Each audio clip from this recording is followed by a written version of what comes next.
96వ కీర్తన మనం చదువుకున్నాం. ఈ కీర్తనలో 10వ వచనంలో యెహోవా రాజ్యము చేయుచున్నాడు, లోకము కదలకుండా స్థిరపరచబడి ఉన్నది, న్యాయమును బట్టి ఆయన జనములను పరిపాలన చేయును. ఈ వార్తను అన్ని జనుల్లో ప్రకటించుడి. ఇదొక మాట చెప్పాడు. తర్వాత 11లో యెహోవా వేంచేయుచున్నాడు, ఆకాశం సంతోషించునుగాక, భూమి ఆనందించునుగాక, సముద్రమును దాని సంపూర్ణత ఘోషించునుగాక. ఈ వివరాలు రాశాడు. తర్వాత 13లో భూజనులకు తీర్పు తీర్చుటకై యెహోవా వేంచేయుచున్నాడు అనే మాట మనం చూస్తున్నాం. 93వ కీర్తన 1వ వచనం చదువుతున్నాం. యెహోవా రాజ్యము చేయుచున్నాడు కదా. 97వ కీర్తన 1వ వచనం చూడండి. యెహోవా రాజ్యము చేయుచున్నాడు. 96వ కీర్తన 10వ వచనంలో చూస్తున్నాం. యెహోవా రాజ్యము చేయుచున్నాడు. మనం చదువుకున్న ఈ వాక్యాలన్నిట్లో 95వ కీర్తనలో రండి యెహోవాను గూర్చి ఉత్సాహధ్వని చేయదము అనే మాట కూడా మనం చూస్తున్నాం. మన రక్షణ దుర్గమును బట్టి సంతోష గానము చేయదము. 96వ కీర్తన 1వ వచనంలో యెహోవా మీద క్రొత్త కీర్తన పాడుడి. ఈ విషయాలు మనం ఆలోచన చేస్తున్నప్పుడు ప్రభువుని గురించి మనం ఆరాధించటానికి, గానం చేయటానికి, కీర్తించటానికి, మరి ఆయనను గూర్చిన వివరాలు మనం తెలుసుకోవాల్సిన వారంగా ఉన్నాం. 96వ కీర్తనలో చెప్పినట్లుగా యెహోవా మీద కీర్తన పాడండి, క్రొత్త కీర్తన పాడండి, యెహోవా మీద పాడండి, ఆయన నామాన్ని స్తుతించండి. 7వ వచనంలో చెప్పినట్లుగా జనముల కుటుంబములారా యెహోవాకు చెల్లించుడి, మహిమా బలములు యెహోవాకు చెల్లించుడి. 8లో యెహోవా నామమునకు తగిన మహిమ ఆయనకు చెల్లించుడి, నైవేద్యం తీసుకొని ఆయన ఆవరణంలోనికి రండి, నమస్కారం చేయండి, ఆయన సన్నిధిని వణకండి. ఇవన్నీ ఎందుకు చెప్తున్నాడంటే ఆయనను గూర్చి మనం తెలుసుకుంటే ఇది మనలో ఎలాంటి దృక్పథం లేకపోతే ఎలాంటి ఆరాధన, భక్తి మనలో ప్రారంభమవుతుందని ఈ విషయాలు చెప్తున్నాడు. మొదటిగా 5వ వచనంలో మొదటిగా ఒక విషయం చెప్పాడు. అదేంటంటే యెహోవా ఆకాశ విశాలమును సృజించినవాడు. సో మొట్టమొదటి సంగతి ఏంటంటే మనం ఎందుకు ఆయనను కీర్తించాలి, మనం ఎందుకు ప్రభువుని గానం చేయాలి, మనం ఎందుకు ఆయనను ఆరాధించాలి, మనం ఎందుకు ఆయనకి స్తోత్రం చెల్లించాలి అని అంటే ఆయన ఆకాశ విశాలమును సృజించినవాడు అనే మాట చూస్తున్నాం. మనము విన్నట్లుగా అసలు ఈ సృష్టిని ఎవరు ప్రారంభించారు, ఈ సమస్తాన్ని ఎవరు ఆరంభించారు, ఈ సృష్టికి ఆది ఎవరు అనే విషయాన్ని మొదటిగా మనము గ్రహించాలి. యెహోవా అని కీర్తనలో ఉంది కదా. యెహోవా అంటే తండ్రి అయిన దేవుడా, కుమారుడైన దేవుడా? తండ్రి అయిన దేవుడు, కుమారుడైన దేవుడు. చూడండి, యెహోవా అనగానే చాలా మంది తండ్రి అయిన దేవుడు అనుకుంటారు. ఇలా అనుకొని యేసుక్రీస్తు అనగానే యెహోవా కుమారుడు అంటారు. ఇదంతా అవగాహన లోపం అన్నమాట. యెహోవా అనే నామం ఏం చెప్తుందంటే ఇశ్రాయేలీలకు తెలియబడిన దేవుడు, ఇశ్రాయేలీలను విమోచించిన దేవుడు. అయితే మనం ఎప్పుడు కూడా వాక్యాన్ని క్రొత్త నిబంధన వెలుగులోనే ధ్యానం చేయాలి. ఎందుకంటే పాత నిబంధన కాలంలో మరి సంగతి మర్మంగా మరుగుగా ఉన్నది కాబట్టి క్రొత్త నిబంధన వెలుగులోనే మనం దేవుని వాక్యాన్ని ధ్యానం చేయాలి. క్రొత్త నిబంధనలో మనం చదువుతున్నప్పుడు ఈ సృష్టిని ఎవరు ప్రారంభించారు అనే మాటను మనం మొదటిగా ఆలోచన చేస్తున్నప్పుడు కొలసీలకు రాసిన పత్రిక 1వ అధ్యాయం 17వ వచనాన్ని మనం చదువుదాం. కొలసీ పత్రిక 1వ అధ్యాయం 17వ వచనం చదవండి. ఆయన అన్నిటికంటే ముందు ఉన్నవాడు, ఆయనే సమస్తమునకు ఆధారభూతుడు. చూడండి, ఇక్కడ రాయబడింది ఆయన అన్నిటికంటే ముందుగా ఉన్నవాడు, ఆయనే సమస్తమునకు ఆధారభూతుడు అని వ్రాయబడింది. ఎవరు అన్నిటికంటే ముందుగా ఉన్నవాడు? 14 చదవండి. కొలసీ 1:14. ఆ కుమారుని యందు మనకు విమోచనం అనగా పాపక్షమాపణ కలుగుచున్నది. ఈ వచనాన్ని బట్టి అన్నిటికంటే ముందుగా ఉన్నవాడు ఎవరు అంటే కుమారుడు అని మనం ధ్యానం చేశాం. లేదా విమోచకుడు. కుమారుడు అన్న విమోచకుడు అన్న ఈ రెండు కూడా ఏం చెప్తున్నాయంటే నియమించబడిన వాడు అని మనకు తెలియపరుస్తున్నాయి. పేతురు రాసిన మొదటి పత్రిక 1వ అధ్యాయం 20వ వచనం చదువు. ఈ మధ్యలో ఎవరైనా వాక్యం వినకపోతే ఈ వర్తమానం జాగ్రత్తగా వినండి. ఆయన జగత్తు పునాది వేయబడక మునిపే నియమింపబడిన. రైట్. 19వ వచనంలో ఆయన అంటే ఎవరైనా ఉందంటే విమోచకుడు లేదా కుమారుడు. అంటే జగత్తు పునాది వేయబడక మునిపే నియమించబడినవాడు ఎవరు? జగత్తును ప్రారంభించినవాడు. ఈ జగత్తును ప్రారంభించినవాడు, ఈ సర్వసృష్టికి ఆది సంభూతుడు. హెబ్రీ పత్రికలో చూడండి 1వ అధ్యాయం 5వ వచనం చదవమ్మా. హెబ్రీ 1:5. అందరూ వీడియోస్ ఆన్ చేసుకోండి. రిక్వెస్ట్ చేసిన వాళ్ళు తప్ప. అసలు రిక్వెస్ట్లు కూడా చేయకండి ఎక్కువ మంది. జకరే గారు మొహం చూడకుండా వాక్యం ఎలా చెప్పాలా? వీడియో ఆన్ చేసుకోలేదు. హెబ్రీ 1:5 చదవండి. ఏలైనగా నీవు నా కుమారుడవు, నేను నేడు నిన్ను కని ఉన్నాను అనియు, ఇదియుగాక నేను ఆయనకు తండ్రినై ఉందును. నీవు నా కుమారుడు. స్లోగా చదువు. నీవు నా కుమారుడవు అని ఉంది కదా. ఈ కుమారుడు అనే మాటే 10వ వచనంలో ఏమనుందంటే ఈ కుమారుడే భూమికి పునాది వేసినవాడు. మరలా జాగ్రత్తగా వినండి. కుమారుడు అంటే ఎవరు అంటే కుమారుడుగా నియమించబడినవాడు.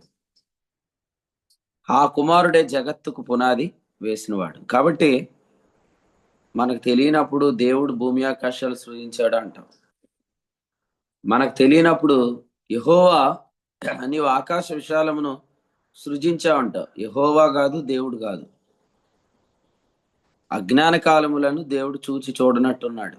ఇప్పుడైతే అన్నాడు కదా. ఇప్పుడు మనం స్పష్టంగా చెప్పాలి. సమస్తమును సృష్టించిన దేవుని యందు పూర్వకాలము నుండి మరుగై ఉన్న మర్మం అది. ఇప్పుడు నిత్యదేవుని సంకల్ప ప్రకారం సంఘము ద్వారా ఆ జ్ఞానం తెలియబడింది. ఎఫెసు పత్రిక 3:11.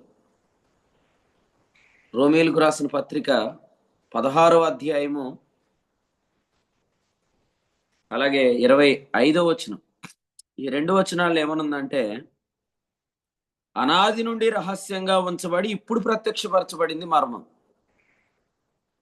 అందుచేత తెలియనప్పుడు యెహోవా సృష్టికర్త, దేవుడు సృష్టికర్త అనే పదాలు వాడాలి కానీ అసలు వాస్తవంగా సర్వసత్యం క్రొత్త నిబంధన వెలుగులో మనం తెలుసుకోవాల్సిన సంగతి ఏంటంటే ఈ సర్వ సృష్టికి ఆది సంభూతుడు కుమారుడే. కుమారుడు ప్రారంభించాడు కదా. ఈ సృష్టిని తండ్రి సృష్టించాడు అంటాను. అది రైట్ అయిన ఆన్సర్?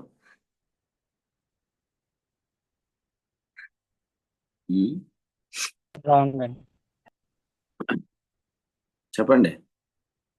ఈ సృష్టి అంతటిని తండ్రి సృష్టించాడు అంటాను. రైటేనా? రైట్ కాదండి.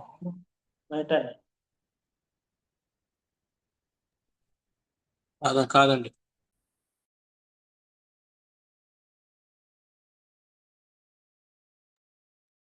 చెప్పండి. తండ్రి సృష్టించాడు అని అంటే కాదని మీరు చెప్తున్నారు. కుమారుని యందు తండ్రి ఉన్నాడుగా, తండ్రి యందు కుమారుడు ఉన్నాడు. మనము ఏకమై ఉన్నాము అని చెప్పాడుగా. విమోచకుడే సృష్టికర్త అయ్యాడు. మరి అప్పుడు తండ్రి ఎక్కడికి వెళ్ళాడు? ఏదైనా తోటకి వెళ్ళి వచ్చాడా? కుమారుని యందు తండ్రి ఉన్నాడు, తండ్రి యందు కుమారుడు ఉంటాడు కదండి.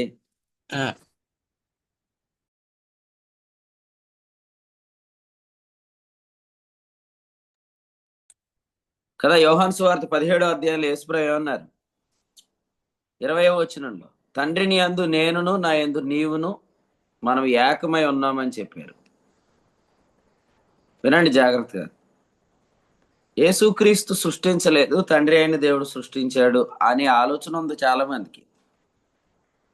కాదు, యేసుక్రీస్తు ప్రారంభించాడు. ఆయన యందు తండ్రి ఉన్నాడు. ఇప్పుడు చెప్పండి, ఈ సృష్టికర్త దేవుడే అని అంటాను. ఈ సృష్టికర్త దేవుడే. ఎందుకంటే కుమారుడు ప్రారంభించాడు, ఆయన యందు తండ్రి ఉన్నాడు. తండ్రి కుమారుడు అనేది మనకు అర్థమైంది. కానీ లోక భాషలో చెప్పాలంటే మరి లోకానికి ఆ తండ్రి ఎవరు? లోకానికి మనం కుమారుడు అని చెప్తున్న, తండ్రి అని చెప్తున్న ఆయన ఎవరు? దేవుడు. అందుకని వారికి దేవుడు సృష్టికర్త అని వారికి అర్థం. మరి ఇశ్రాయేలులకు ఎలా తెలుసు? యెహోవా, కడు యెహోవా సృష్టికర్త. కాబట్టి బైబిల్ తప్పండి. ఓ చోట యెహోవా అని ఉంటది, ఓ చోట దేవుడు అని ఉంటది. క్రొత్త నిబంధనలోకి వస్తే యేసుప్రభు అని ఉంటది. అసలు బైబిల్ అంతా రాంగ్ అనుకుంటారు. ఎవరు అనుకుంటారు? వాక్యం ఎరగనోళ్ళు అనుకుంటారు. మరి ఎరిగినోళ్ళు ఏమంటారు? యెహోవా ఎవరో కాదు, తండ్రి అయిన దేవుడే అంటారు. వీళ్ళు ఎరగనోళ్ళే. కాబట్టి క్లియర్గా మనం చెప్పగలగాలి. లాజరస్ పాస్టర్ గారిని రేపు పొద్దున అడుగుతారు, చెప్పండి సార్ మీరు అని అడుగుతారు. అడిగినప్పుడు క్లియర్గా చెప్పాలి. ఎంత క్లియర్గా ఉంది చూసారా? మళ్ళీ చెప్పుకుందామా? సర్వసృష్టిగా ఆది సంభూతుడు ఎవరు? ఆయన. ఎవరైనా ఆ కుమారుని యందు మనకు విమోచనం అని రాశాడు చూసారా? కొలసి 1:14. ఆయన కుమారుడు అంటే అర్థం ఏంటంటే కుమారుడుగా నియమించబడిన వాడు. ఎప్పుడు? పేతురు మొదటి పత్రిక 1వ అధ్యాయం 20. జగత్ పునాది వేయబడక మునిపే. కాబట్టి జగత్తుకు పునాది వేసింది ఎవరు? నియమించబడిన కుమారుడు. ఇంతకీ ఈయన ఎందుకు నియమించబడ్డాడు? అది మనం ధ్యానం చేస్తున్నాం. రండి, దైవ గ్రంథంలో ఎఫెసీ పత్రిక 1:4, 1:10 ఈ 2 వచనాలు కలిసి మీరు ఆలోచన చేయండి. ఈ 2 వచనాలు మీరు కలిసి ఆలోచన చేస్తే సంకల్పమును బట్టి నియమించబడిన వాడు అని ఈ 2 వచనాల్లో నుంచి మనం అర్థం చేసుకోవాలి. సంకల్పమును బట్టి నియమించబడిన వాడు కుమారుడు. ఏంటా సంకల్పం? మనుషులను దేవునికి కొనాలి, మనలను యేసుక్రీస్తు ద్వారా కుమారులనుగా స్వీకరించాలి. కాబట్టి కుమారులు అనే సంకల్పంలో కుమారుడు నియమించబడ్డాడు. కుమారులు అనే సంకల్పంలో కుమారుడు నియమించబడ్డాడు. ఇవేమీ అర్థం కాకపోతే అసలు ఎఫెసీ పత్రిక అర్థమే అవదు. మొదటి 14 వచనాలు మనకు అర్థం కాదు. కాబట్టి చాలా క్లియర్గా ఒక దగ్గర ఒక నెల రోజుల నుంచి ప్రభు మనకి వర్తమానాన్ని చెప్తున్నాడు. ఎందుకు చెప్తున్నాడు అంటే నెక్స్ట్ రెవల్యూషన్కి మనం రెడీ చేస్తున్నాడు. ఇది అర్థం కాకపోతే నెక్స్ట్ సీజన్ మనకు అర్థం కాదు. కాబట్టి జాగ్రత్తగా ఈ విషయాలు మీరు బైబిల్ చదువుకోండి. మీరు కూడా ప్రార్థనాపూర్వకంగా ఈ వాక్యాలు గ్రహించండి. రానున్న దినాల్లో మనం సేవ చేయాలంటే, పరిచర్య చేయాలంటే ఈ విషయాలు ఖచ్చితంగా అవగాహనలో ఉండాలి మనకి. కారణం ఏంటంటే నేను ఇంతకుముందు కూడా మీకు చెప్పాను, విశ్వాస మూలమగు నీతి అనేది వాస్తవంగా అబ్రహాము నుండి చెప్తున్నాం మనం. కానీ అబ్రహాం కాలానికి వచ్చినప్పటికీ విశ్వాస మూలమగు నీతి అనేది అది ఏ కలర్లో ఉంది, అది ఏ కోణంలో ఉందంటే పిలుపు అనే కోణంలో ఉంది. కాబట్టి ఇప్పుడు మనం ఈ పిలుపు అనే సబ్జెక్ట్ మనం అర్థం చేసుకోవాలంటే ఎఫెసీ పత్రిక మనకు అర్థం అవ్వాలి. మరి నాకు అది అంతే ఎందుకులేండి బాబు, నాకు ఎప్పుడు ఒకటే పాఠం వచ్చు, పాపంలో లేము క్రీస్తులో ఉన్నాము అని అంటే కాదు. తర్వాత మనం డెవలప్ అయ్యి పాప శరీరం అందులేము అని ఆత్మీయందు ఉన్నాము అని చెప్పాలి. ఇక తర్వాత దినాల్లో మనము ఇంకా డెవలప్ అయ్యి ఏం చెప్పాలంటే పాప లోకములో లేము అని చెప్పాలి. వినండి, పాపములో లేము అనేటప్పుడేమో వాగ్దానం, జాగ్రత్తగా వినండి. పాప శరీరంలో లేము అన్నప్పుడేమో ప్రవచనం. 3 పాప లోకంలో లేము అన్నప్పుడేమో పిలుపు. ఇప్పుడు పిలుపు అనే సబ్జెక్ట్ అర్థం అవ్వాలంటే ఈ జగత్ పునాది వేయబడక మునిపై ఆయన మనల్ని ఏర్పరచుకున్నాడు, ఇవన్నీ మనకు అర్థం అవ్వాలి. వెంటనే ఈ మెసేజ్ స్టార్ట్ అవ్వగానే ఇది క్యాల్వినిజం టీచింగ్ అని పడిపోయారు చూసారా? పడిపోతే మనం వెంటనే ఆపకూడదు. ఇది మనకు రెవల్యూషన్ అనుకోండి, మనం ఆపడానికి ఉండదు. ఇది రెవల్యూషన్ కాదనుకోండి, ఆపేస్తాం. ఇది రెవల్యూషన్ కాబట్టి ఇందులో ఇంకా చాలా లోతు ఉంది. మీరు ఆలోచన చేస్తే మీరు చూడండి, మనం అలా చదువుకుంటూ వెళ్ళిపోతాం కదా. కొలసీ పత్రిక 1:14 చదువుకుంటూ వెళ్ళిపోయి ఏమంటాం? ఆయన సర్వసృష్టిగా ఆది సంభూతి. ఎవరైనా యేసుక్రీస్తు. యేసుక్రీస్తు అంటే మహాదేవుడు, గొప్ప దేవుడు, ప్రభులకు ప్రభు. మన జకర్యాన్ని అంటాడు కదా, ప్రభులకు ప్రభు, మహాదేవుడు. అట్లాగా అలా చెప్పుకుంటూ మనం వెళ్ళిపోతాం. కానీ అలా లేదు. కొంచెం నిలబడి ఆలోచిస్తే 1:15 ఏముందంటే సర్వ సృష్టికి ఆది సంభూతుడు ఎవరంటే 14లో చెప్పాడు, కుమారుడు, విమోచకుడు. ఎవరి కుమారుడు, ఎవరి విమోచకుడు అంటే పేతురు మొదటి పత్రిక 1:20లో చెప్పాడు, జగత్ పునాది వేయబడక మునిపే నియమించబడిన వాడు. అసలు దేని బట్టి నియమించబడ్డాడు? దీనికి మనం ఎఫెసీ పత్రిక 1:4, 1:10 మనం చదివితే సంకల్పమును బట్టి. ఏంటా సంకల్పం? యేసుక్రీస్తు ద్వారా మనలను కుమారులనుగా స్వీకరించుట. కాబట్టి అసలు యేసుక్రీస్తు అనే వ్యక్తి, యేసుక్రీస్తు అనే వ్యక్తి దేవుడు నియమించిన మనుషుడు. చెప్పండి అందరు నాతో, దేవుడు నియమించిన మనుషుడు. ఒకసారి ఆ మంచి వచనం చదువుతారండి. దేవుని సేవకులు రాజేష్ అన్న మొదటి ప్రసంగంలో చెప్పారు, ఈ మనుషుడు అనే వర్తమానం చెప్పారు కదా. అపోస్తుల కార్యముల గ్రంథం 17వ అధ్యాయం ఒకసారి అందరు తీయండి. అపోస్తుల కార్యముల గ్రంథం 17వ అధ్యాయం 31వ వచనం చదువుదాం. 17:31. ఎందుకనగా తాను నియమించిన మనుషుని చేత నీతిని అనుసరించి లోకంలో తీర్పు తీర్చబోయే ఒక దినం నిర్ణయించి ఉన్నాడు. చూడండి 31 ఏమన్నాడంటే, యేసుక్రీస్తుకి ఇచ్చిన టైటిల్ ఏంటంటే దేవుడు నియమించిన మనుషుడు. దేవుడు నియమించిన మనుషుడు. ఇప్పుడు మరొక వచనం చదవండి, రోమాపత్రికలో 5వ అధ్యాయం. అందరు వీడియోలు ఆన్ చేసుకోండి. సీలింగ్లు, గోడలు, ఫ్యాన్లు నాకు చూపించకండి, మా ఇంట్లో కూడా ఉన్నాయి అన్ని. రోమాపత్రిక 5వ అధ్యాయం చదవండి, వచనం 15 చదవండి. 15. అయితే అపరాధం కలిగినట్టు కృపావరం కలగలేదు. ఎట్లనగా ఒకని అపరాధం వలన అనేకులు చనిపోయినడలా మరి ఎక్కువగా దేవుని కృపయు యేసుక్రీస్తును ఒక మనుషుని కృపచేతైన దానము అనేకులకు విస్తరించింది. రైట్. ఇక్కడ చూడండి, యేసుక్రీస్తును ఒక మనుషుడు అనే మాట ఉంది. మనుషుడు మనుషుడు మనుషుడు అని ఉన్న ప్రతి చోట మీరు తెలుసుకోవాల్సింది ఏంటంటే నియమించబడిన మనుషుడు. యేసుక్రీస్తును మనుషుడు అని ఉందంటే అర్థం ఏంటి? నియమించబడిన మనుషుడు. శరీరధారిగా వచ్చినప్పుడే ఆయన మనుషుడు కాదు. అందరు వినాల, శరీరధారిగా వచ్చిన తర్వాత ఆయన మనుషుడు కాదు. ఆయన జగత్తు పునాది వేయబడక మునిపే నియమించబడిన మనుషుడు.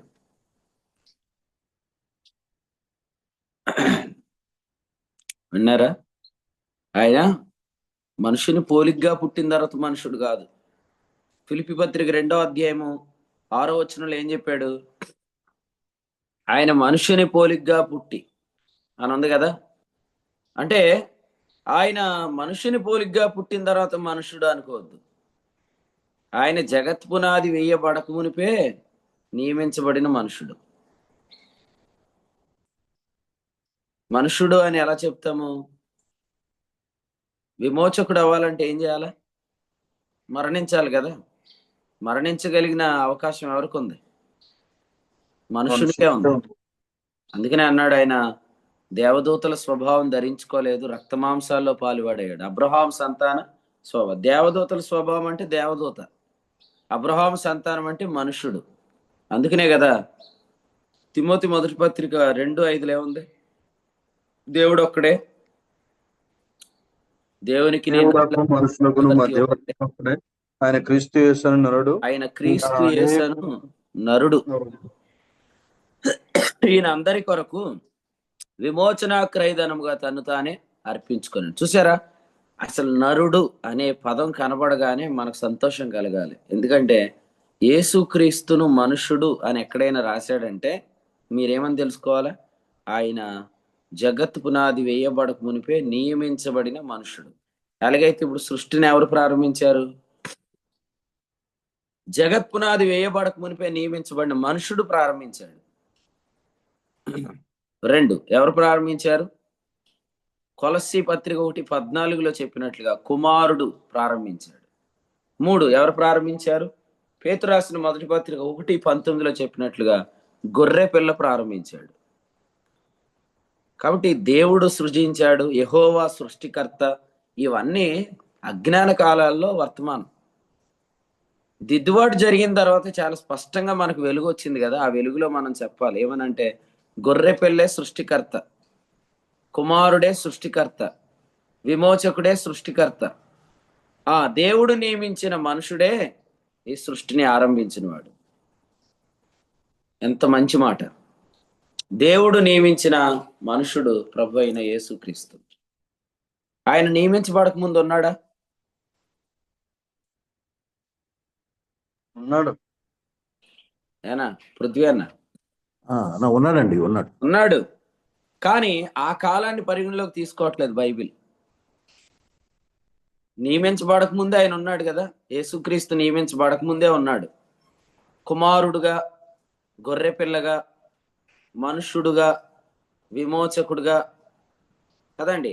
నియమించబడక ముందే ఉన్నాడు. కానీ యోహాను 1:1 చెప్పిన ఆది యందు అనే వాక్యం, లేకపోతే ఆది యందు అనే పదం, ఆది యందు అనే కాలం నియమించబడక ముందు ఉన్న కాలం కాదు, నియమించబడిన కాలం. అంటే ప్రయారిటీ ఎవరికి ఇచ్చాడు? ఇక్కడ సంకల్పానికి ఇచ్చాడు. ఆ సంకల్పంలో ఎవరున్నారు? యేసుక్రీస్తు ద్వారా కుమారులమైన మనం ఉన్నాం. కాబట్టి ఆరంభం మనతో ఆరంభించాడు సంకల్పంతో. అందుచేత మీరు తిమోతికి రాసిన పత్రికలో కూడా చూడండి ఒకసారి. 2వ పత్రిక 1వ అధ్యాయం వచనం 9 చదువుతారా? 9.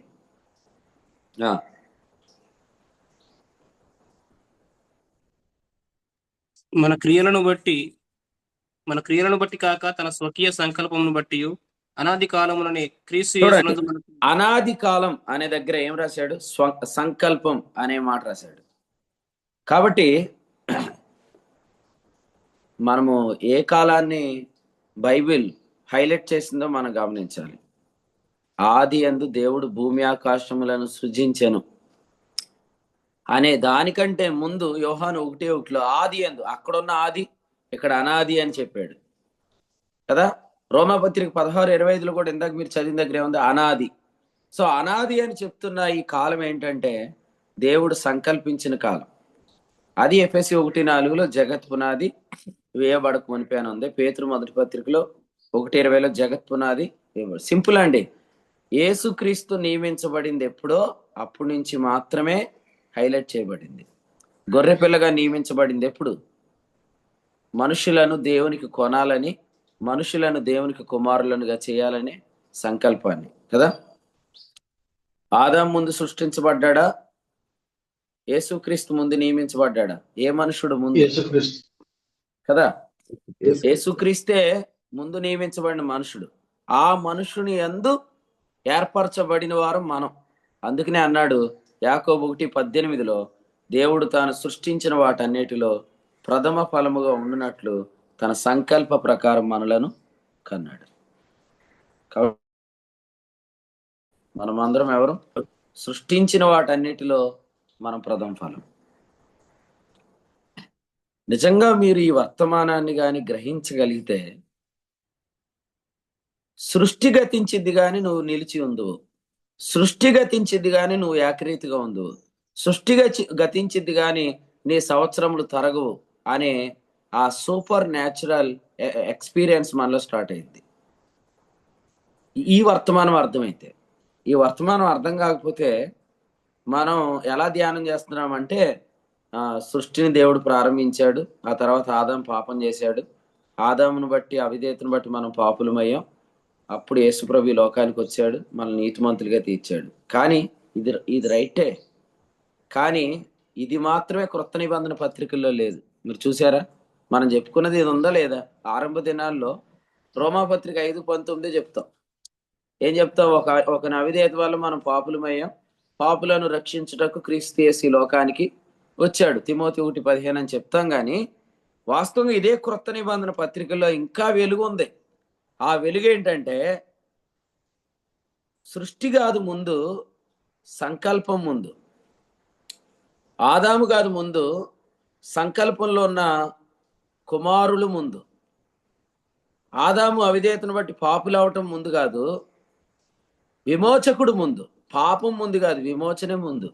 చాలా అద్భుతంగా ఉంటది. అసలు మనం బైబిల్ చదివితే ఎలా ఉంటదంటే ఆదాం పాపం చేశాడు, యేసుప్రభు వచ్చాడు అన్నట్టు ఉండదు.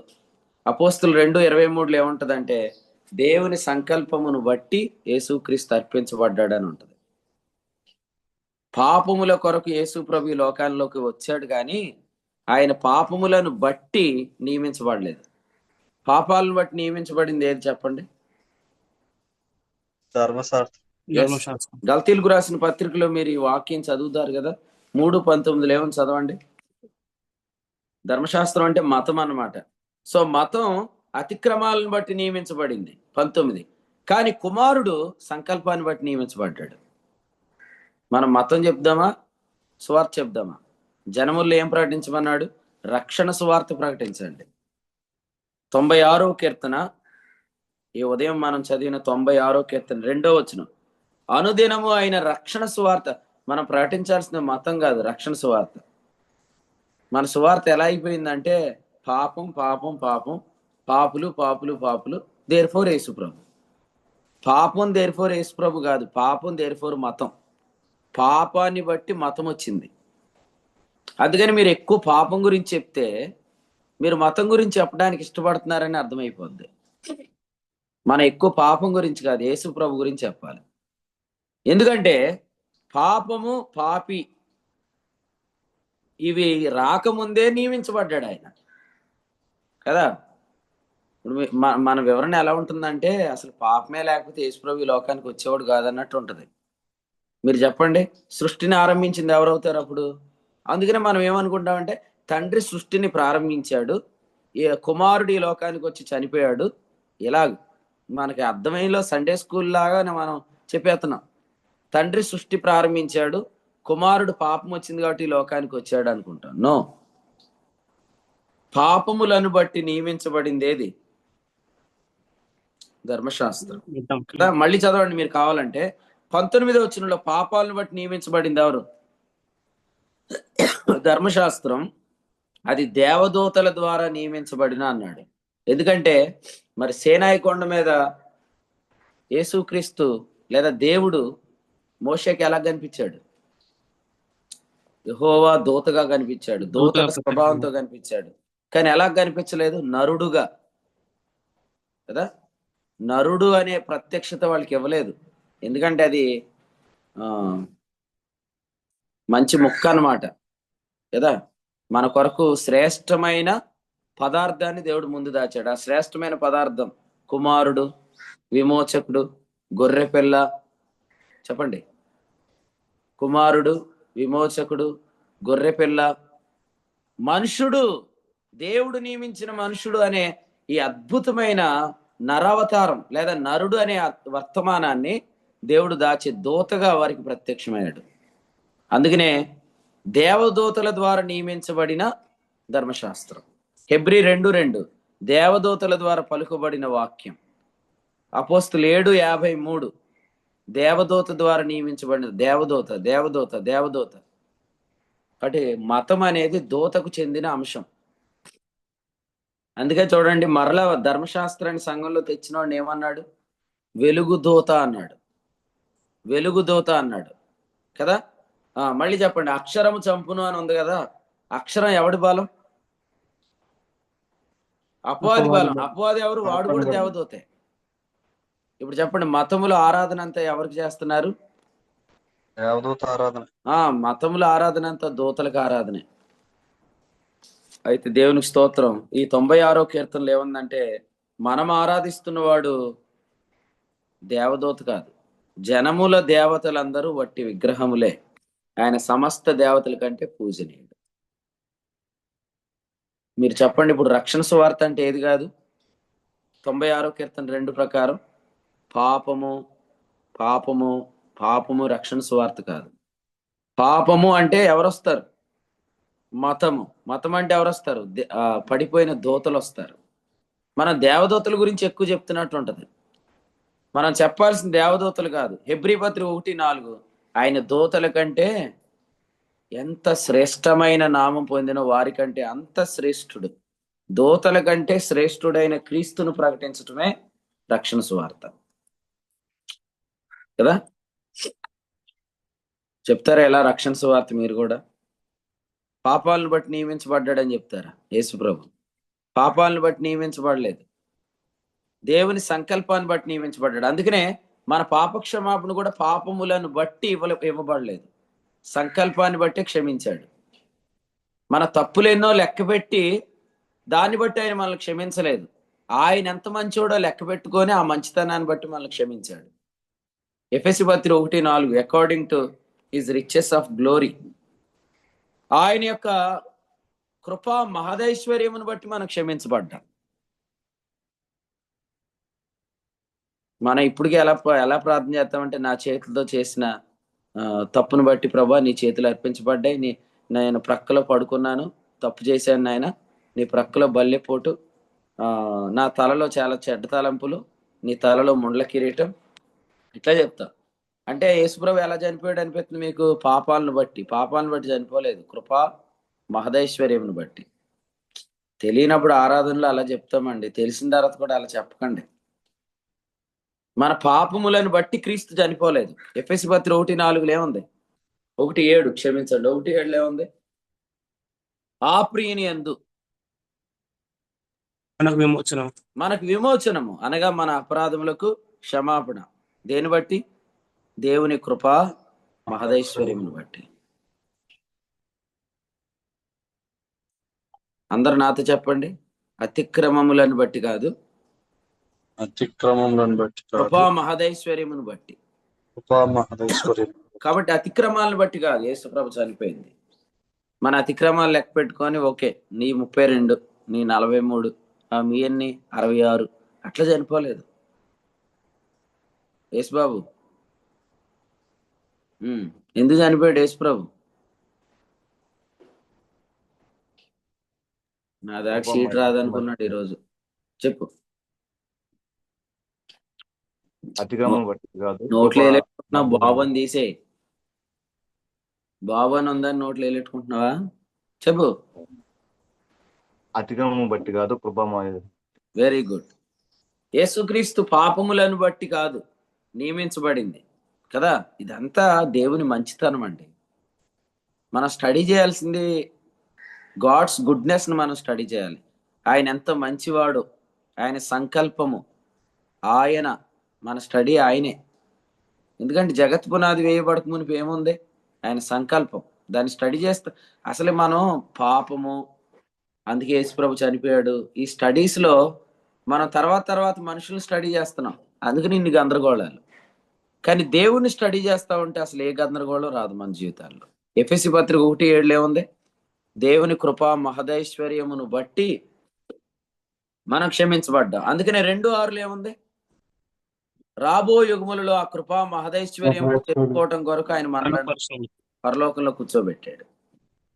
ఇప్పుడు మనం తెలుసుకుంటుంది ఏంటంటే ఆయన ఎంత కృపా మహదైశ్వర్యం గలవాడు, ఆయన ఎంత మంచివాడు. పేతురు తన పత్రికను ఎలా ప్రారంభించాడు చదవండి. పేతురు 2వ పత్రిక 1:1 చదువుదాం. పేతురు 2వ పత్రిక 1వ అధ్యాయం 1వ వచనం. చదవండి. యేసుక్రీస్తు దాసుడును అపోస్తలుడైన సీమోను పేతురు మన దేవుని యొక్కయు రక్షకుడైన యేసుక్రీస్తు యొక్కయు నీతిని బట్టి మా వారిని అమూల్యమైన విశ్వాసం ఎంత బాగుంది చూడండి. ఈ ఆరంభ వచనం చూడండి ఎంత బాగుందో. దేవుని నీతిని బట్టి. అక్కడ ఏం చెప్దాం? దేవుని మంచితనమును బట్టి, దేవుని కృపా మహదైశ్వర్యమును బట్టి, దేవుని సంకల్పమును బట్టి, ఫైనల్ గా చెప్పాలంటే దేవుని బట్టి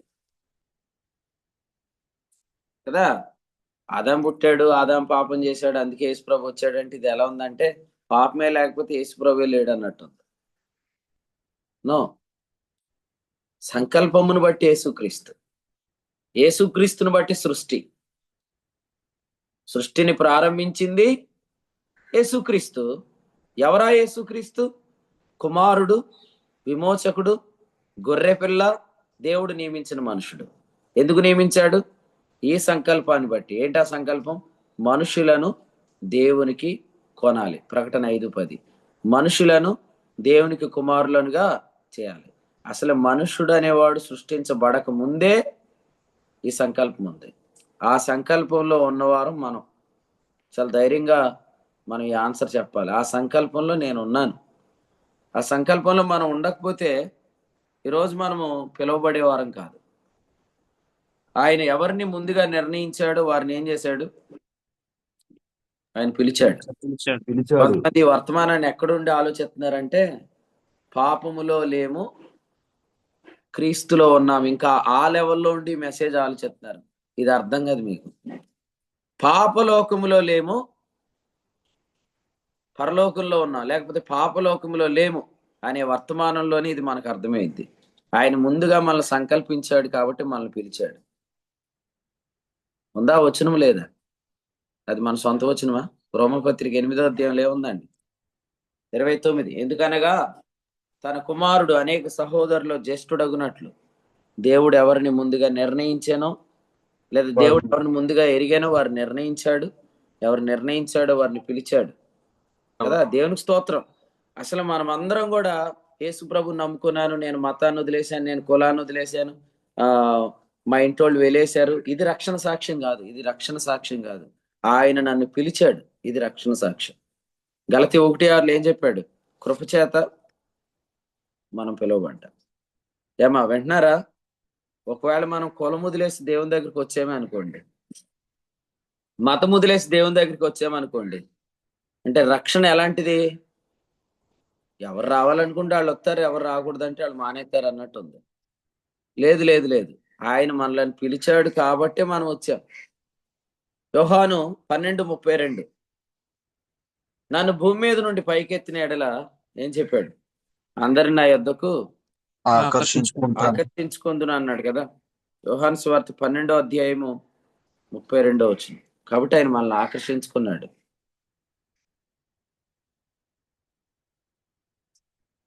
పిలిస్తే వచ్చిన తర్వాత చాలా మంది మేము వచ్చామని గొప్పలు చెప్పుకుంటున్నారు.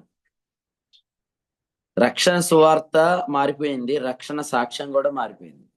రక్షణ సాక్ష్యం మనం ఏం చెప్తామంటే, అసలు మా ఇంట్లో ఎవరు నమ్ముకోలేదండి, మరి నేను ఇంకా జాగ్రత్తగా దేవుడిని వెంబడించానండి, మరి దేవుడి కోసం నేను అన్ని వదిలేసుకున్నాను కూడానండి అని ఇంక చచ్చిపోయేదాకా అదే సాక్ష్యం చెప్తున్నారు.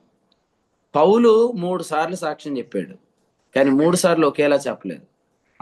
3 సార్లు అంటే ఏంటంటే, మొదట మనకు అర్థమైన అవగాహన ఎలా ఉంటుందంటే, నేను పాపములో లేను, నీతిమంతుడును. రెండవ అవగాహన ఏంటి? నేను పాప శరీరంలో లేను, ఆత్మ యందు ఉన్నాను. మూడవది, నేను పాప లోకంలో లేను. కాబట్టి గలతీ పత్రికలో 3 లెవెల్స్ రాశాడు పౌలు. ఫస్ట్ లెవెల్ ఏం రాశాడంటే, నేను క్రీస్తుతో చనిపోయాను, 2:20. రెండవ లెవెల్ ఏంటి? క్రీస్తు యేసు సంబంధులు శరీరమును దాని ఇచ్చలతోనూ దురాశలతోనూ సిలువ వేశారు, ఇది రెండవ లెవెల్. మూడవ లెవెల్ ఏంటి? గలతీ పత్రిక 6లో చెప్పాడు, లోకమునకు నేనును, నాకు లోకము సిలువ ఇవ్వబడింది. పౌలుకి 3 లెవెల్స్ తెలుసు, అందుకని ఆయన సాక్ష్యం 3 సార్లు 3 విధాలుగా ఉంది. మనం ఆరంభంలో చెప్పాలి ఏమనంటే, మేము పలానా కులస్తులమండి, మా ఇంట్లో ఎవరు ప్రభువుని ఎరిగిన వాళ్ళు కాదు, అయితే ప్రభువుని నేను నమ్ముకున్నానని చెప్పాలి. కానీ మనం చచ్చిపోయే ముందు, అంటే చచ్చిపోం కానీ వెళ్ళిపోయే ముందైనా మనకి రావాల్సిన గ్రహింపు ఏంటంటే, అసలు నేను ప్రభుని నమ్ముకోవటం కాదండి, ఆయన నన్ను పిలిచాడు. నేను ఆయన వెతకడం కాదండి, ఆయన నన్ను వెతక్కుంటూ వచ్చాడు కదా. మన వాక్యాలు చెప్తాం కానీ మన విషయానికి వచ్చినప్పుడు గర్విస్తూ ఉంటాం. జక్కయ్య ఉన్న ఇంటికి ఆయన వచ్చాడు, జక్కయ్య ఉన్న ఊరికి ఆయన వచ్చాడు. జక్కయ్య యేసుప్రభుని చూడాలనుకున్నాడు కానీ కాదు, యేసుప్రభు అతన్ని వెతుక్కుంటూ వచ్చాడు. లూకాసు వార్త 19:10, నశించిన దానిని వెదకి రక్షించుటకు వచ్చాడు. నేడు నేను నీ ఇంట ఉండవలసి ఉన్నది అనే ప్రణాళికలో వచ్చాడు. కాబట్టి ఇక్కడ కూర్చుని మీరందరూ ఎవ్వరు గర్వించొద్దు. మీరు ఈ రోజు రక్షించబడ్డారంటే ప్రభు నిన్ను పిలిచాడు కాబట్టి. మరి చాలా మందిని పిలవలేదు అంటాను, రైటేనా? ఈ వచనం ఉందా బైబిల్లో? ఉంది. అనేకులను పిలవలేదు కానీ కొరింథీయులకు రాసిన మొదటి పత్రిక 1వ అధ్యాయంలో 27వ వచనంలో 26లో చెప్పాడు, అనేకులు పిలవబడలేదని. మీ దగ్గర ఎరైజర్ ఉంటే సరిపేసుకోండి, బైబిల్లో వచ్చిన బాగాలేదు ఇది. ఎరైజర్ ఉంటే ఈ వచనం చెరిపేయండి, బాగాలేదు ఇది. ఎందుకు ఈ వచనం బాగాలేదు కదా. అనేకులు పిలువబడలేదు అంటాడేంటండి? ఎందుకన్నాడు తెలుసా? 26, సహోదరులారా మిమ్మును పిలిచిన పిలుపును చూడుడి. పిలుపు చూడుడి అని చెప్పటానికి అనేకులు పిలువబడలేదని నీకు తెలియాలి. పిలుపు చూడకుండా అస్తమాటు నేను వచ్చాను, కొంతమంది కూడా చెప్పుకుంటున్నారు ఈ మినిస్ట్రీలోకి నేను వచ్చాను. ఈ మినిస్ట్రీలోకి నువ్వు రాలే, ప్రభు నేను పిలిచాడు. అలా కానీ నీకు అర్థమైతే ఇందులో వాక్యం అర్థమైంది, లేకపోతే నీకు అర్థం కాదు. నువ్వు రాలేదు. హెబ్రీ పత్రిక 3:1 ఏముంది? ఈ ఏర్పాట్లోకి ఎవరు వచ్చారు?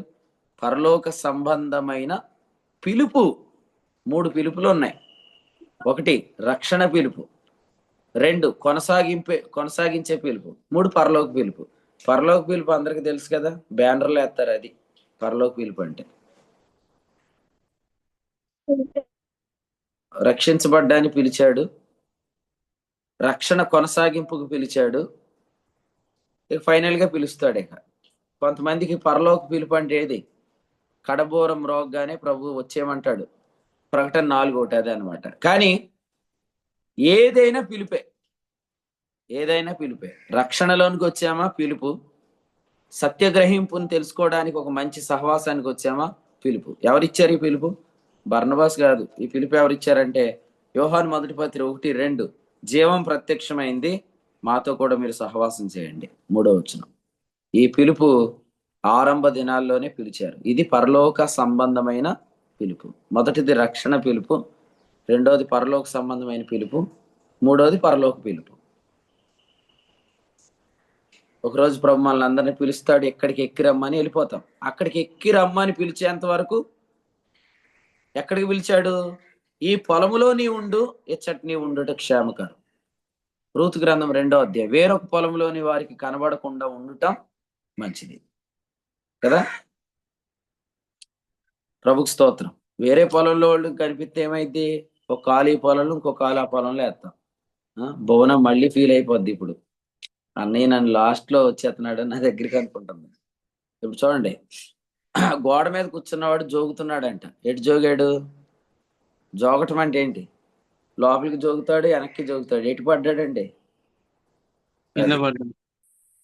ఎటు పడ్డాడంటే బయటికే పడ్డాడు, లోపలికి పడలేదు. కాబట్టి మీరు జోగొద్దు. జోగితే మాత్రం వెనకే పడిపోతారు. కాబట్టి ఈ పొలంలో కాలు, ఆ పొలంలో కాలు వేయద్దు. మీరు ఎందుకో దేవుడు నీతో మాట్లాడుతున్నాడు, నాకు చెప్పమన్నాడు. కానీ ఈ జబ్బు చాలా మందికి ఉంది.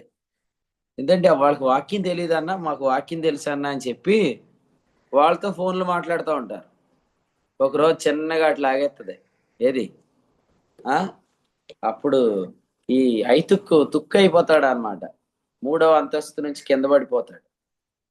ఏమో మళ్ళీ బతికితే దేవునికి స్తోత్రం, లేదంటే అందులోనే ఇక యేసుప్రభు వచ్చేదాకా కదా. ఏం డేవిడ్ రాజు అన్న? ఇచ్చట నీ ఉండుట క్షేమకరం.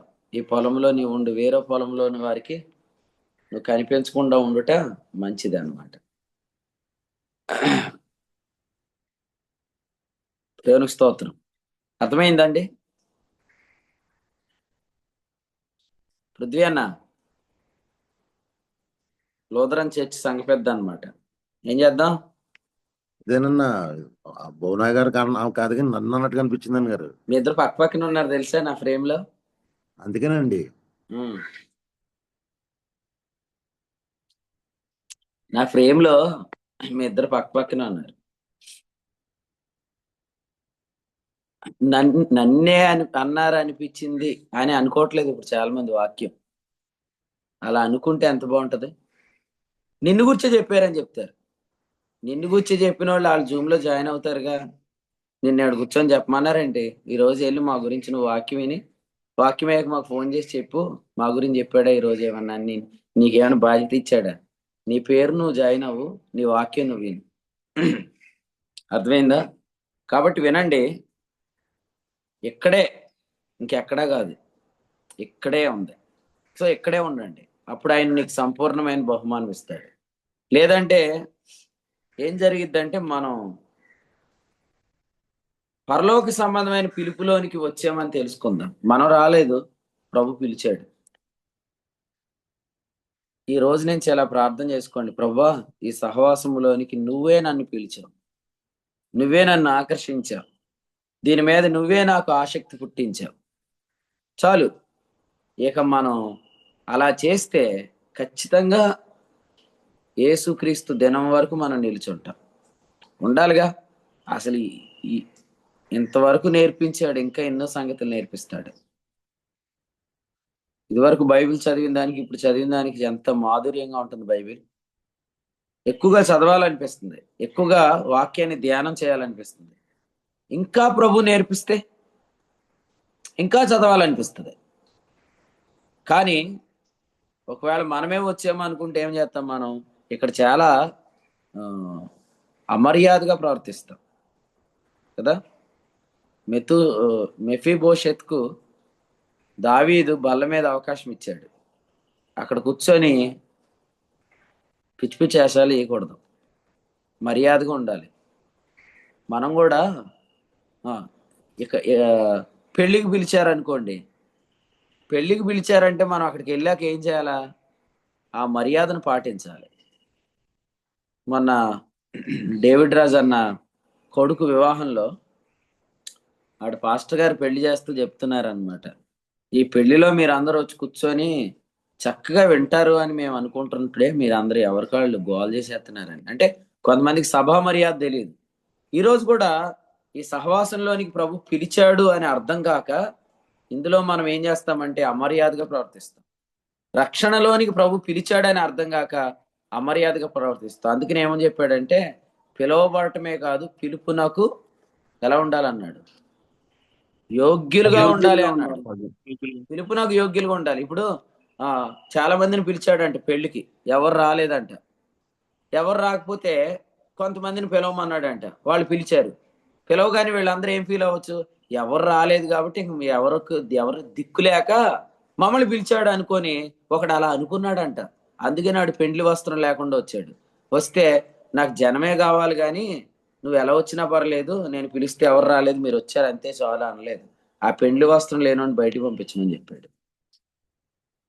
పిలిచాడు అని తెలియక మనం చాలా అమర్యాదగా ప్రవర్తిస్తాం. పెండ్లి వస్త్రం ధరించుకొని మర్యాద పాటించాలి. ఇక్కడ కూడా అంతే, రక్షణలోనికి పిలిచాడు కాబట్టి అమర్యాదగా రక్షణ సాక్ష్యం చెప్పొద్దు.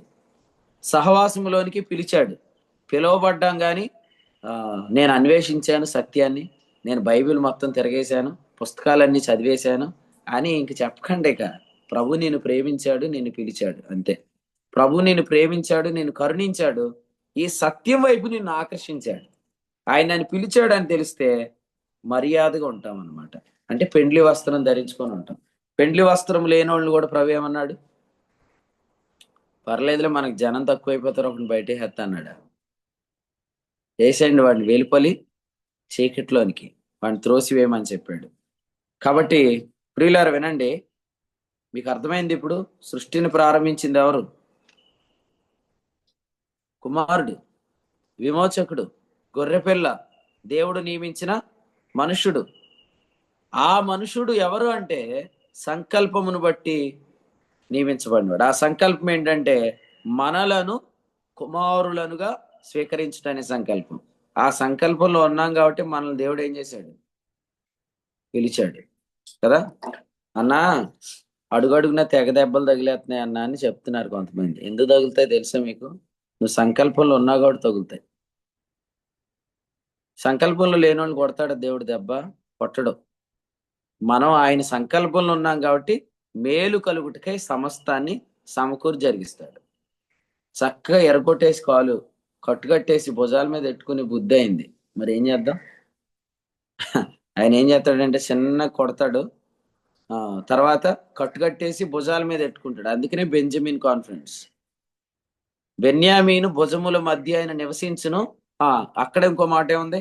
ఆయన భుజముల మధ్య బెన్యామీను నివసించును. మీకు చాలా కాలం క్రితం చెప్పాను.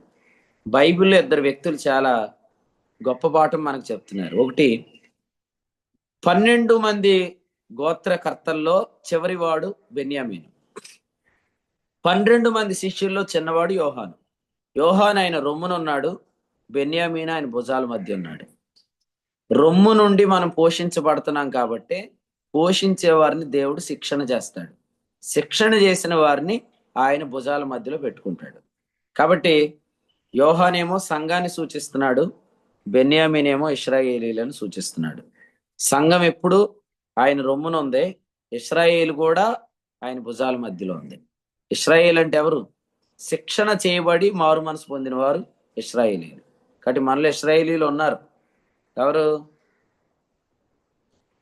పోషించబడి తిరుగుబాటు చేసి దెబ్బలు తిని ఇప్పుడు రొమ్మున ఉన్నారు. కాబట్టి గొర్రె పిల్లలో చాలా శ్రేష్టమైన పదార్థాలు రెండే. ఒకటి రొమ్ము, చెప్పండి, 2 జబ్బ. ఒకటి రొమ్ము, అల్లాడించిన బోర, 2 జబ్బ. బోర దగ్గర ఎవరున్నారు? యోహాను ఉన్నాడు. జబ్బ దగ్గర ఎవరున్నారు? బెన్యామీను ఉన్నాడు. కాబట్టి ప్రియులారా, ఈ విషయాలు మీకు అర్థం కావాలి. నాకే ఎందుకు దెబ్బలు తగులుతున్నాయి, నన్నే ప్రభు ఎందుకు కొడుతున్నాడు అంటే సంకల్పంలో ఉన్నావు నువ్వు. వదలడు. ఆయన చెప్పాడు కదా, ఇలా శిక్షణ చేస్తూనే ఉంటాడు, శిక్షణ చేస్తూనే ఉంటాడు, సరి చేస్తూనే ఉంటాడు. ఒకానొక రోజు నీకు అర్థమైతే ఇక అక్కడి నుంచి నువ్వు సరి చేయబడతావు, అక్కడి నుంచి దేవుని మేలును అనుభవిస్తావు. కాబట్టి నేను ప్రభువును వదిలేయలేదు అని మీరు ఎవరు అనుకోవద్దు. ఆయనే మిమ్మల్ని వదిలేయలేదు. అందుకనే మనము ఈ సత్యాన్ని మనం తెలుసుకోవాలి. ఓకే, సరే, మనం ఎక్కువసేపు ఇదే ధ్యానం చేయాల్సి వచ్చింది. ఒక్క 5 minutes లో రెండో విషయాన్ని కూడా చూద్దాం. చూడండి, రెండో విషయం ఏంటంటే, నాకు వర్తమానం ఇచ్చింది కూడా 6:05 తర్వాత ఇచ్చారు. కరెక్ట్గా ఇప్పుడు 1 hour అవుతుంది. మనం ముగిద్దాం. చూడండి, ఇక్కడ ఏమనుందంటే 10వ వచనం, యెహోవా రాజ్యము చేయుచున్నాడు అనే దగ్గర 11వ వచనంలో వేం చేయుచున్నాడు అని ఉంది. వేం చేయుచున్నాడు అనే దగ్గర ఏముంది? భూమి ఆనందించాలి, సముద్రము దాని సంపూర్ణత ఘోషించాలి అని చెప్పాడు. నేను ఇలా చెప్తాను చూడండి. ప్రకటన గ్రంథం 12వ అధ్యాయంలో అపవాది పరలోకం నుంచి పడిపోయినప్పుడు అక్కడ ఏం రాశాడంటే 12:12, భూమి సముద్రమా మీకు శ్రమ, అపవాది తనకు సమయం కొంచెమే అని తెలుసుకొని బహు క్రోధం గలవాడై మీ వద్దకు దిగి వచ్చాడు. సో ఆయన రాజుగా వేయించేయుచున్నాడు అనేటప్పుడు భూమి సముద్రమా మీరు సంతోషించండి అని చెప్పాడు. ఈరోజు మనం భూమిని సముద్రాన్ని సంతోష పెడితే ఆయన రాజ్యాన్ని మనం చూస్తున్నట్టే. భూమిని సముద్రాన్ని ఎలా సంతోష పెట్టాలి? అసలు భూమికి సముద్రానికి శ్రమ ఎవడి వల్ల వచ్చింది?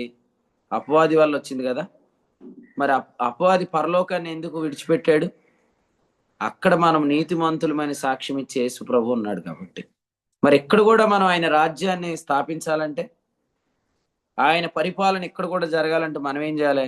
ఇక్కడి నుంచి కూడా వారిని మనం పడద్రోయాలి. ఎలా పడద్రోయగలం?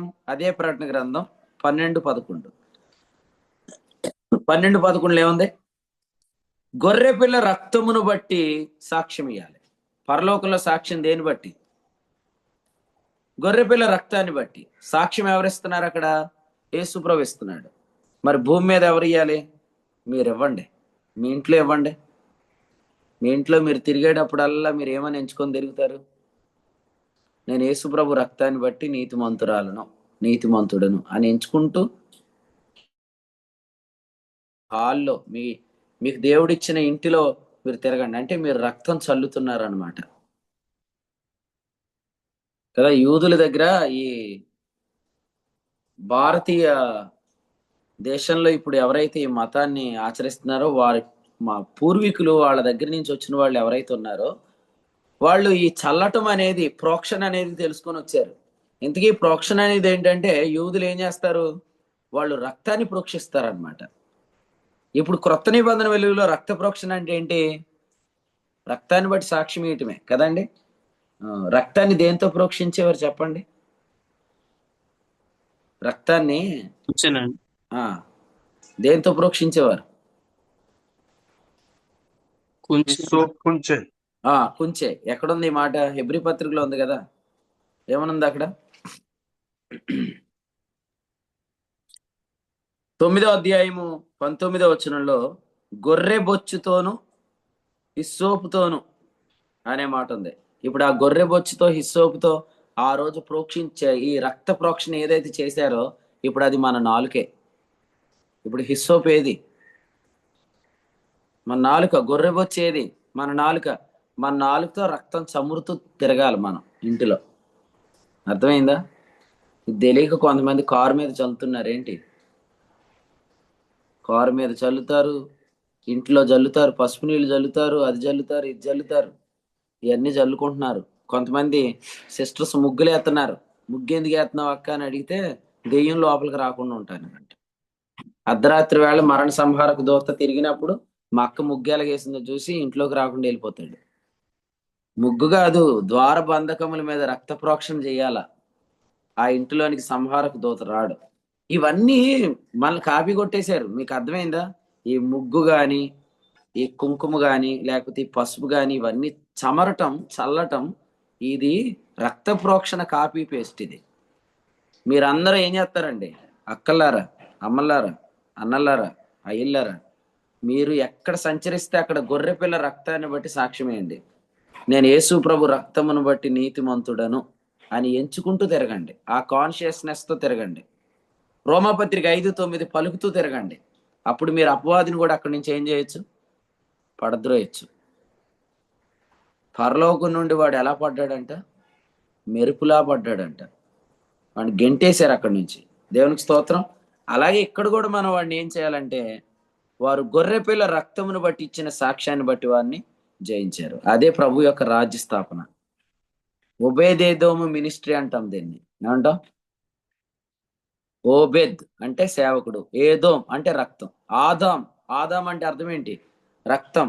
అకెల్దమా రక్తభూమి, ఎఫెస్ దమ్మీము రక్తభూమి కదండి. దమ్మీం ఆదాములో దమ్మీం, ఏదోములో దమ్మీం, అకల్దమా దమ్మీం, అలాగే ఎఫెస్ దమ్మీం అంటే రక్తం. కాబట్టి ఎవరి ఇంటిలో రక్త ప్రోక్షణ ఉంటుందో వారి ఇంటిని దేవుడు ఆశీర్వదిస్తాడు. సమంత సిస్టర్ ఒక మంచి టెస్ట్ మనీ పెట్టారు. 3 నెలల్లో ప్రభు తన జీవితంలో చేసిన ఒక మార్పు గురించి. మరి తర్వాత చెప్తారేమో ఆ సాక్ష్యం. దేవునికి స్తోత్రం. కాబట్టి ఒబేదేదోము ఇంటిలో రక్త పరిచర్య 3 నెలలు ఉండగా దేవుడు 3 నెలల్లో ఒబేదేదోము ఇంటిని అంతటిని, అతని సొత్తునంతటిని ఆశీర్వదించాడు కదా. ఉందా లేదా మాట? దినవృత్తాంతాలు మొదటి గ్రంథం 13:14 వచ్చింది. ఈ ఉదయం ఈ తలంపులు ప్రభు మన అందరి వినికిడిలో దీవించిన గాక. ఆయన రాజ్యం చేయడానికి రాబోతున్నాడు అంటే ఒకరోజు ఆయన వస్తాడు అనేది నిజమే, కానీ ఈ రోజే మనం మన ఇంట్లో ఆయన రాజ్య పరిపాలన ప్రారంభించాలి. మన సంఘములో, మన కుటుంబంలో, మన వ్యక్తిగత జీవితంలో ఎలా చేయగలమంటే అక్కడి నుంచి అపవాదిని పడద్రోయాలి. గొర్రెపిల్ల రక్తాన్ని బట్టి ఇచ్చే సాక్ష్యాన్ని బట్టి మనం వాడిని పడద్రోయాలి. యేసు ప్రభు వచ్చినప్పుడు, రాజ్యస్థాపన చేసినప్పుడు ఏం చేస్తాడు?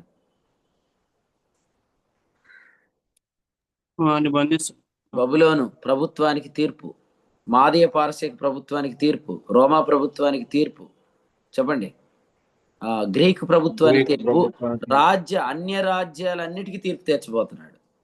ఇవన్నీ కలిపి ప్రకటన గ్రంథం 12వ అధ్యాయం తర్వాత 13వ అధ్యాయంలో మనం చూస్తున్నాం. నేను చూస్తున్న జంతువు చిరుతుపుల్ని పోలి ఉండేను, దాని పాదములు ఎలుగుబంటి పాదములు కదండి. అది సింహపు నోరు కలిగింది, అది క్రూర మృగం అన్నాడు. సింహము, చిరుతుపులి ఎలుగుబంటి, క్రూర మృగం, ఈ ప్రభుత్వాలకు ఆయన తీర్పు తెచ్చబోతున్నాడు. కాబట్టి ఎక్కడైనా రాజ్య స్థాపన ఉంటుందో అక్కడ అన్యజనుల ప్రభుత్వాలకు తీర్పు జరుగుతుంది. అదే నెక్స్ట్ వచనంలో రాశాడు.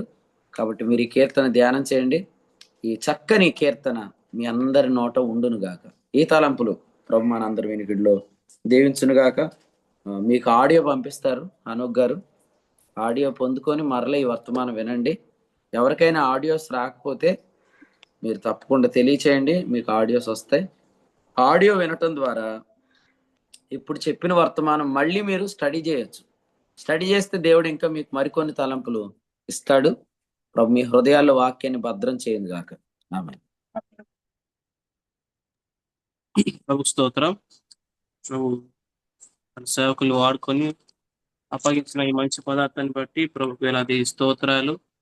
ఆయన మనం ఎందుకు గానము చేయాలి అంటే ఆకాశ విశాలమును ఆయన సృజించిన వాడు, ఆయన సృష్టికర్త. ఆయన జగత్ పునాది వేయబడక ముందే నియమించబడిన మనుష్యుడు, గొర్రెపిల్ల, విమోచకుడు అని. అది దేవుని సంకల్పాన్ని బట్టి ఆయన నియామకం జరిగింది. ఆయన సంకల్పం ఏంటిదంటే మనలో ఆయన కుమారులుగా స్వీకరించుటకై తాను సృష్టించిన వాటన్నిటిలో ప్రథమ ఫలంగా మనం చేయడానికే మరి ఆయన నియమించబడ్డాడు. కాబట్టి ఆయన మంచితనాన్ని బట్టి మనం నియమించబడ్డాం. ఆయన మనల్ని ఆకర్షించాడు, ఆయన మనల్ని పిలిచాడు. కాబట్టి మన గొప్పతనం ఏం లేదు అందులో. అని ప్రభువు మనం స్తుతించవలసిన వారమై ఉన్నాం. మాత్రమే కాదు, మనం పిలుపులో ఉన్న వారమని ఈ పరిచయ ద్వారా మనం పొందుకున్నాం. కాబట్టి వేరొక పొలంలో ఏరుకుంటూ పోవద్దు, వేరొక సహవాసంలో చేరకూడదని మరి పిలిచిన వాడు నమ్మదగిన వాడు. ఆయన బల్ల దగ్గర మనకు అవకాశం ఇచ్చాడు కాబట్టి మర్యాదగా ప్రవర్తించాలని పెండ్లి వస్త్రము ధరించుకుంటూ మనము ఆయన కొరకు మనం వెయిట్ చేస్తున్నాం. కాబట్టి ఆ విషయాన్ని మనము నేర్చుకున్నాం. మనకు మనము మన ప్రేమిస్తున్నాడు కాబట్టి, ఆయన సంకల్పాలు ఉన్నాం కాబట్టి ఆయన మన శిక్షణ చేస్తాడు అనే విషయాన్ని కూడా మనం నేర్చుకుంటా ఉన్నాము. ప్రభుకు స్తోత్రం. మరి మన పక్షాన సాక్ష్యం పలుకుతున్న రక్తం పరలోకంలో చేర్చబడింది. అక్కడ ఆయన మన గురించి సాక్ష్యం ఇస్తున్నాడు కాబట్టి పరలోకం నుంచి అపవాది పడద్రోయబడ్డాడు.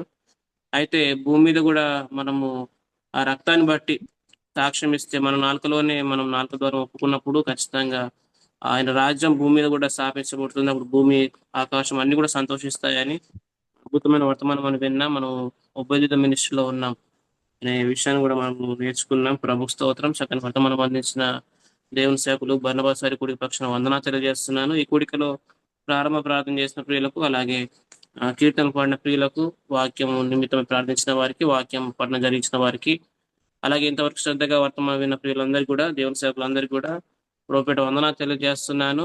ఈ రోజు జరగబోయే పరిచయ కొరకు ప్రార్థన చేయండి. భీమవరంలో అలాగే పెంటపల్లి ప్రాంతంలో జరగబోయే పరిచయ కొరకు ప్రార్థన చేయండి. మరి ఎవరైనా ఆసక్తి కలిగిన వారు ముగింపు ప్రార్థన చేయాలని ప్రేరేపణ కలిగిన వారు ముగింపు ప్రార్థన చేసినట్లయితే మన కూడికను ముగింపు చేసుకుందాం. అన్న వందనాలు. ప్రయాసన చేస్తున్నారా? చేస్తాను. వందనండి. కృపగల తండ్రి, మీకు వందనాలు. ప్రేమించిన దేవ స్తోత్రాలు. యేసు ప్రభువుని బట్టి మమ్మల్ని పిలిచినందుకు స్తోత్రాలు.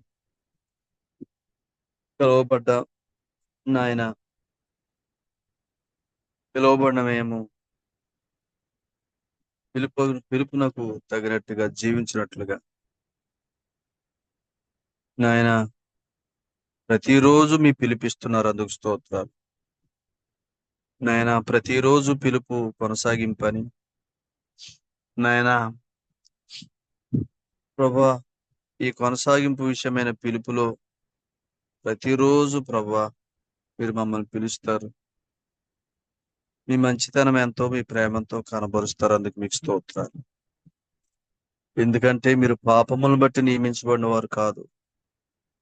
జగత్ పునాది వేయబడక మునిపే నాయన నియమించబడిన మనుషుడు, విమోచన కొరకు నియమించబడిన మనుషుడు, అమూల్యమైన నిర్దోషమైన నిష్కలంకమైన గొర్రె పిల్ల వంటి క్రీస్తు రక్తము చేత విమోచించడానికి నియమించబడ్డ ఆ నియామకాన్ని బట్టే ప్రభా నువ్వు వాక్ అని పిలువబడి ఆ వాక్ చేత సమస్తము సృజించావు.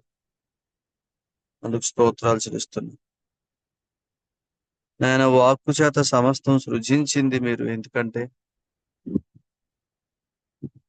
నాయన వాక్యమును బట్టి జీవించే వారికి ఆ సమస్తాన్ని స్వాధీనం చేయటానికి మీకు అందుకు స్తోత్రాలు చెల్లిస్తున్నాను.